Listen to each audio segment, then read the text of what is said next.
Hooray! Survivor Series is soon. That means we're sliding into the frosty abyss of winter and the end of the year, and the nights are getting longer and colder, and 2016 has been so unremittingly awful on a global scale that maybe 2017 just won't come. Maybe the year will pitch into the void, will be left adrift in the everlasting night, the eternal winter of death, cold as bone and washed with silence, deadly and forever. No more memories, nothing, just hollow absence.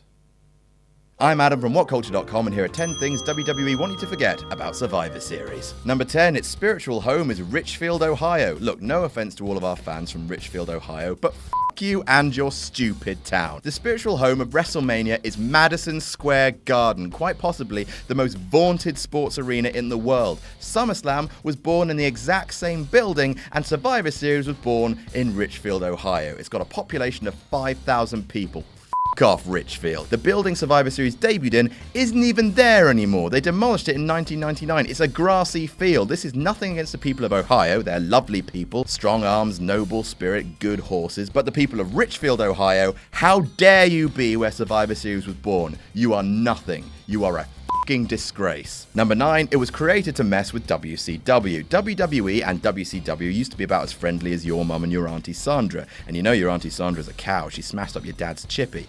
But since then, the two biggest wrestling companies of the 90s have since buried the hatchet. Well, WWE buried the hatchet in WCW's head.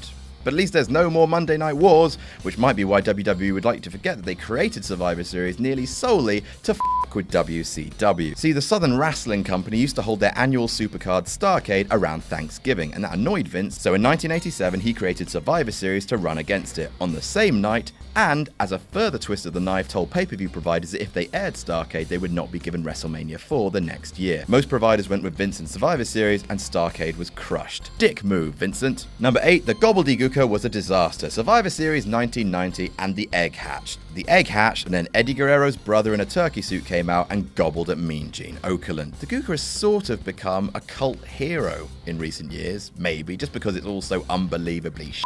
But let's not forget that when it happened in 1990, people were pissed. The crowd hated that after weeks of build of what's going to hatch out of the egg, that the answer was the Gooker. And to be honest, what were they expecting? It was a giant egg.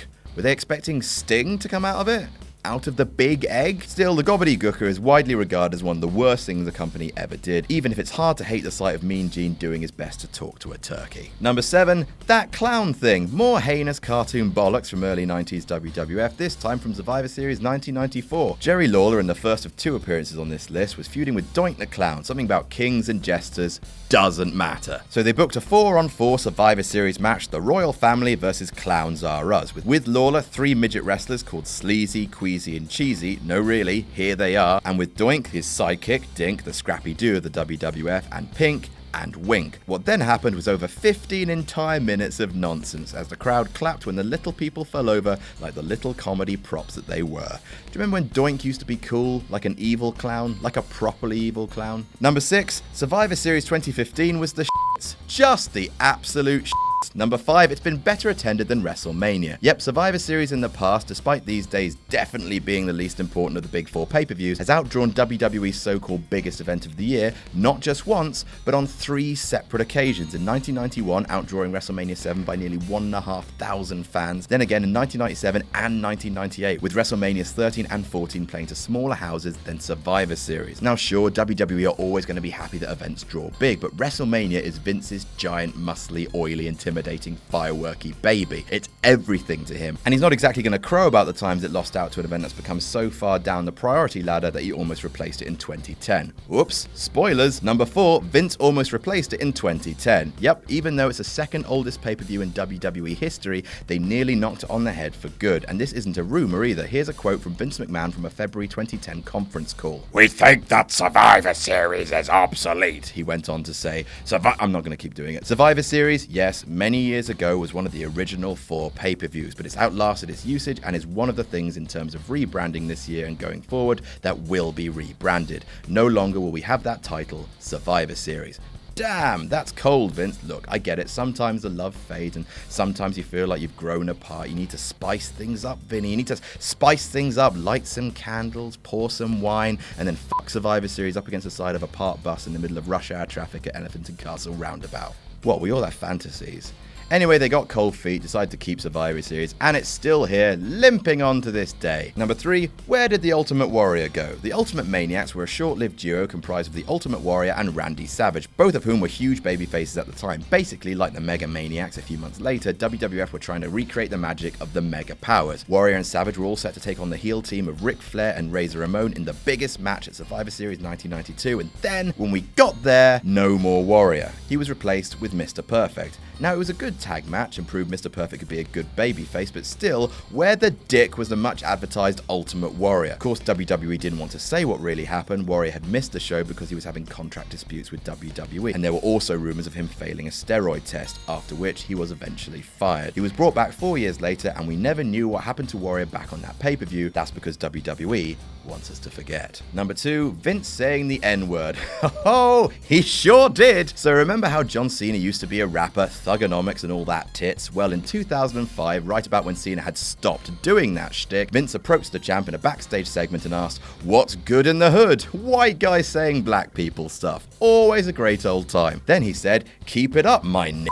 Walked away, and Booker T was standing there with his wife Charmel. Booker T turned to his wife and delivered his catchphrase, "Tell me he didn't just say that. Tell me my white boss didn't just use the biggest racial slur on the planet literally in front of black people for comedy." Look, Vince is crazy, and for what it's worth, I don't think he's racist. I just think he's a clueless white billionaire who thought he was being lolsy and no one would care. But anyway, I don't think they're going to be replaying this as a classic Survivor Series moment. Do feel free to give me your hot take on the N-word in the comments though, you faceless legends. That won't be at all tiresome. Number 1, Jerry Lawler's rape allegations. Well, what a lovely way to end things. Happy Thanksgiving. So one of the announced matches at Survivor Series 1993 featured a team led by Bret Hart teaming up with 3 of his brothers, Owen, Bruce and Keith, against Jerry Lawler and his 3 knights, because he's a king. Those 3 knights were Greg the Hammer Valentine, famous jobber Barry Horowitz, and Jeff Gaylord. Ha ha ha ha ha!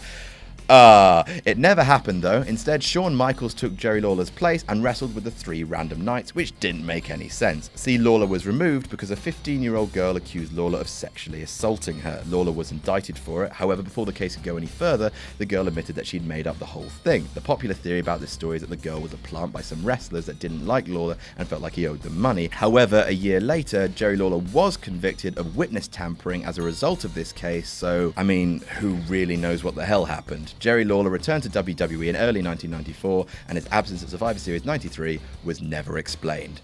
And that's our list. Did we miss any out? Tell us about it in the comments. Don't forget to like, share, and subscribe. You can follow me on Twitter here. I'm Adam from WhatCulture.com, and I'll see you soon.